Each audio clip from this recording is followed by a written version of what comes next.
from the previous video. Okay, so one of the things you want to do is start looking more into your character's emotional state, right? And you can do that by asking questions. For instance, if you ask someone, your house containing everything you own catches fire. After saving your loved ones and pets, you have time to safely make a final dash to save one item. What would it be and why? And how people respond to that question helps you make decisions about what they would do in certain situations. Would you like to be famous? In what way? What is your most treasured memory? What do you consider your greatest achievement? So by asking these questions of your character, and then obviously you're coming up with the answers, it will help you make decisions about how they're going to respond in certain situations. Okay, test them, right? The Robin Hood problem. Your character is an eyewitness to a crime.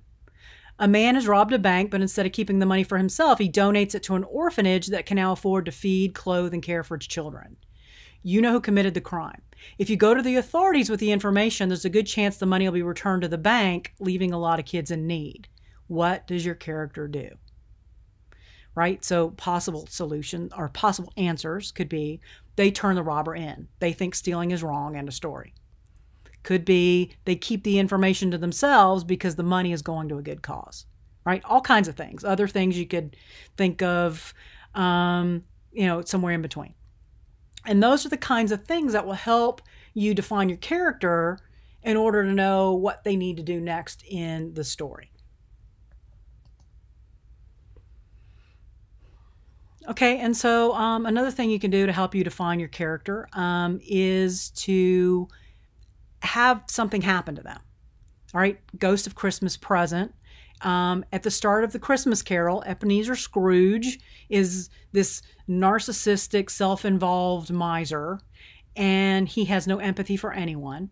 And by the end of the novel, which was made into a movie, he ends up becoming generous and lively, and he has been changed by the experience that he's had. So the ghosts that visit him from past, present, and future share with him how his actions in his life have negatively impacted not only those around him, but him. And so for your character, do the same thing. Put them through the ringer. Have them go through an experience and see how that changes them. And it makes a great story too, right? So we've done this with Scrooge and ended up with a great story in the process.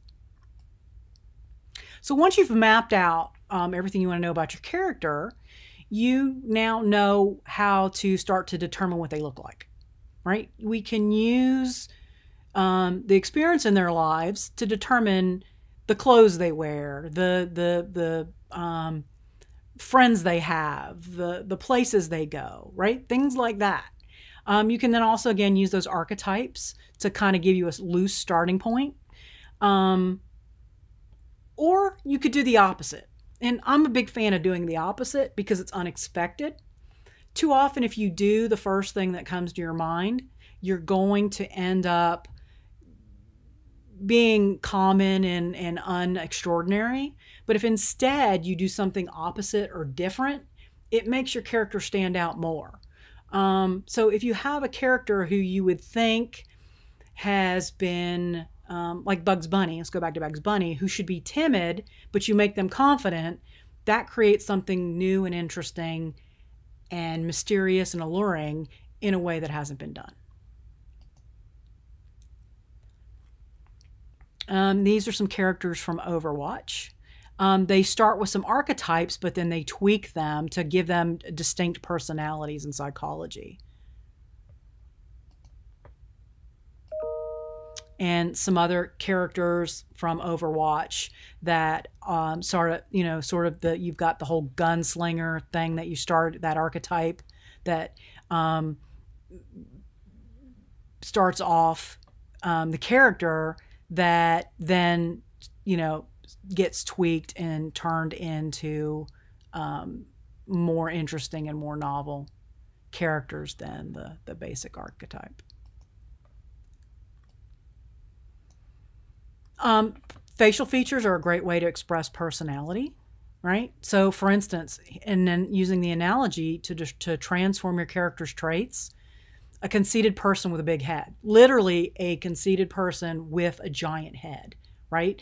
Those types of things for starting out, a starting place for your characters can be really, really great way to use analogies in funny and sarcastic ways to develop your characters, okay? Smart person with a big brain. Snake is a character that's untrustworthy, right? That symbolism and those archetypes can help. Let's look at a few here. Chicken Trooper. Here we have, or the character here was created by a student and incorporated into the video game as a new character. So what we've done is you think about the chicken, some things were minimalized and other things were exaggerated. And that helped define the physical characteristics of Chicken Trooper.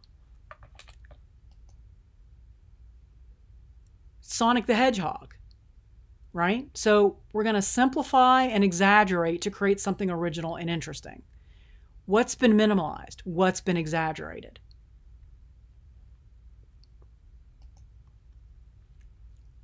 What's been minimalized? What's been exaggerated? Okay. And when you do that with your characters, it helps you to create something new and original and novel in a way that's not been done before. But also it helps you convey visually personality traits to your audience in the short amount of time that you have to tell your story. Because, you know, that's one of the things that when we adapt books into movies, a lot has to be visualized to communicate it. And this is one way of doing that.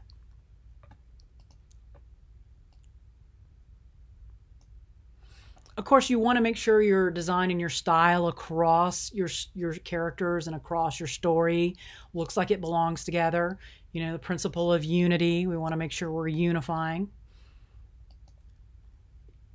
You want your characters to be fun in some way, interesting, right? It doesn't necessarily mean that they're happy.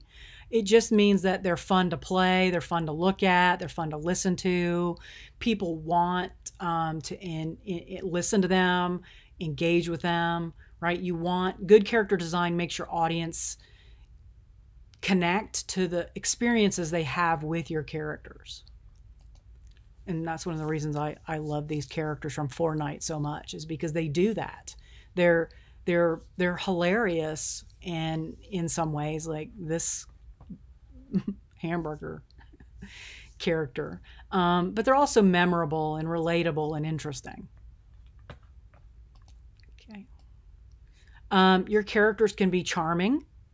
This is one of my favorite animations. Brain is in the Igor. He is the assistant to Igor, who becomes the evil scientist. And Brain is one of Igor's creations. He's a robotic brain in a jar.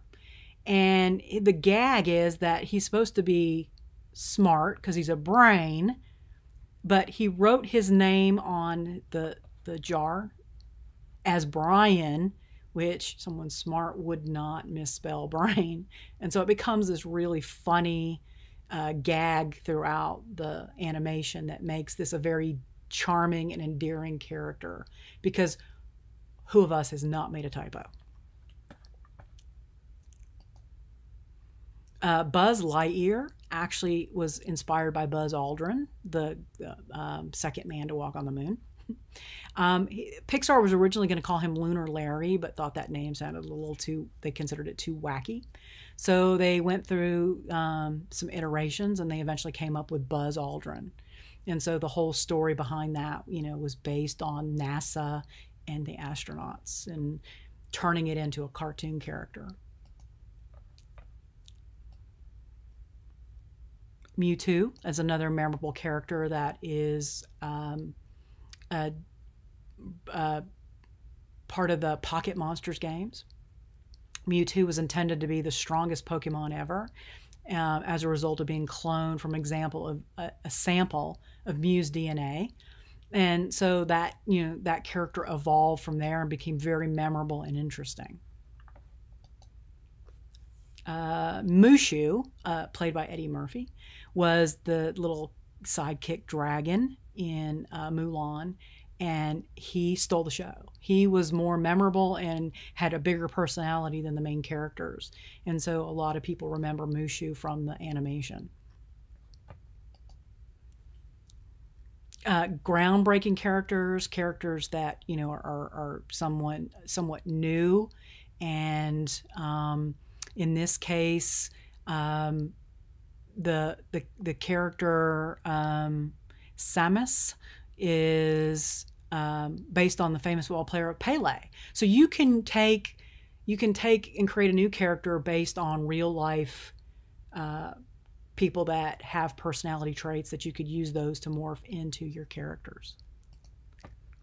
Another show stealer was the genie in Disney's Aladdin. Robin Williams again stole the show. But the movie Aladdin, the animation Aladdin, was actually inspired by a book.